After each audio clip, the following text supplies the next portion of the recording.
Today I thought I would take you on a tour of our pantry and share how we decided to organize it. Our farmhouse was built in the early 1900s. We don't know the exact year, but we do know it's early 1900s.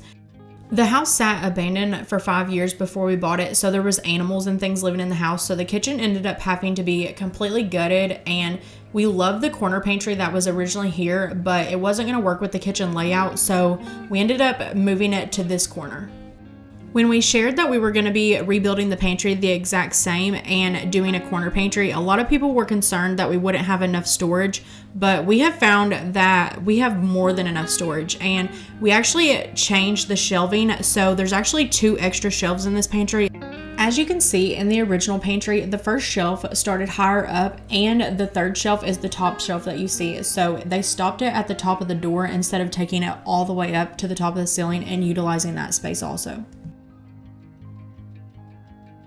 This is the original pantry door. It was previously covered in layers and layers of paint, so I ended up refinishing it and staining it with Early American, but this is the same doorknob and door.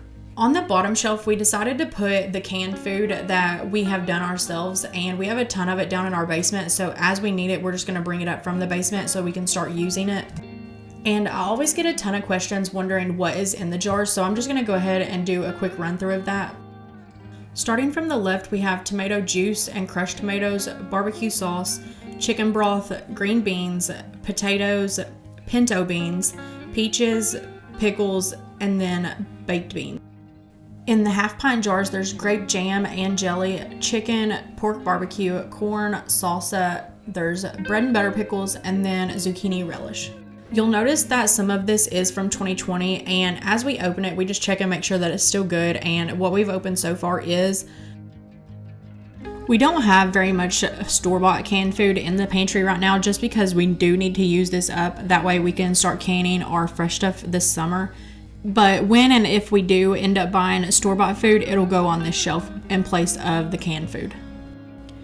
On this second shelf, we do have a toaster and we do have an outlet, but it is always going to be unplugged unless we're using it. We will plug it up just to use it, but we're going to leave the pantry door open while we use it, so that's really why the outlet's there. And in the basket, we have onions and potatoes. In the small basket, we just have some of those small potatoes.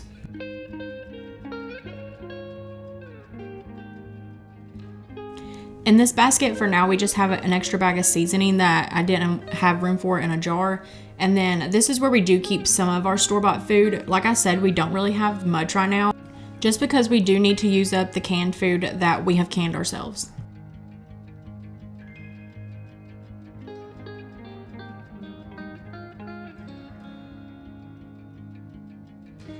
On the next shelf is where we do keep all of our flours and sugars and cornmeals, things like that.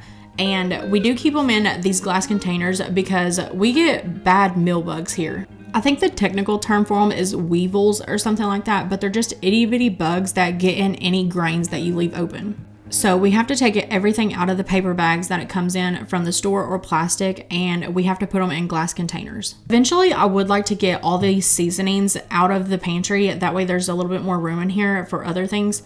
But for now, they're just in here on the shelf because I put them in jars and the spice rack that we currently have just cannot fit them.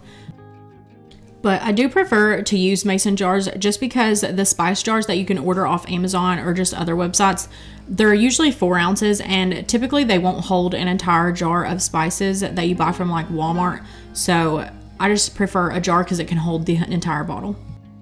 All of the labels that are on the jars, I did make those myself and I just cut them out and then put tape over top so that I could still wash them. But I am working on putting these labels on a blog post so that you guys can have free access to them and print them out yourself and use them in your pantries. So make sure you're subscribed to the blog down below so you'll be notified whenever that post goes out. On this next shelf is where we do plan on keeping some of the other store-bought groceries that we buy. For now, in the baskets, we just have some of the pasta and rice sides, and those are just easier to keep in a basket so that they don't fall over. And then in the other basket, we just keep our pasta.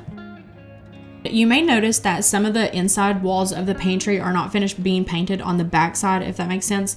And that's just because I do plan on painting the pantry a color eventually, but I'm not set on a color yet, so I haven't made any decision on what I want to paint it, but I do want to change it from white just so it's easier to keep clean.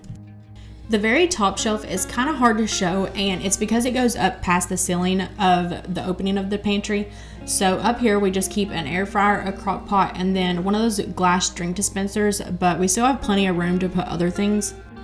But this shelf is just intended to keep the things that we don't use very often. Down here on the floor, I do have another outlet, and we ended up installing that so that we could possibly put a grain mill or something like that down here someday. But we do intend on putting some things on the floor, but for now we just don't have anything to put there. So it's just kind of extra space, and it's there if we need it. But that's how we have our pantry set up for now, and I'm sure things are going to change as we figure out what works best for us. But as you can see, we have plenty of room for storage, and we're not even utilizing all the space in here, so we still have room to grow in here. But it does help that we have a basement and a cellar so that we can keep all of our root vegetables and things like that down there, and all of our canned food. Until we need it, we just go down there and pretty much grocery shop from the basement, so that makes it really nice, and it's just extra storage for us.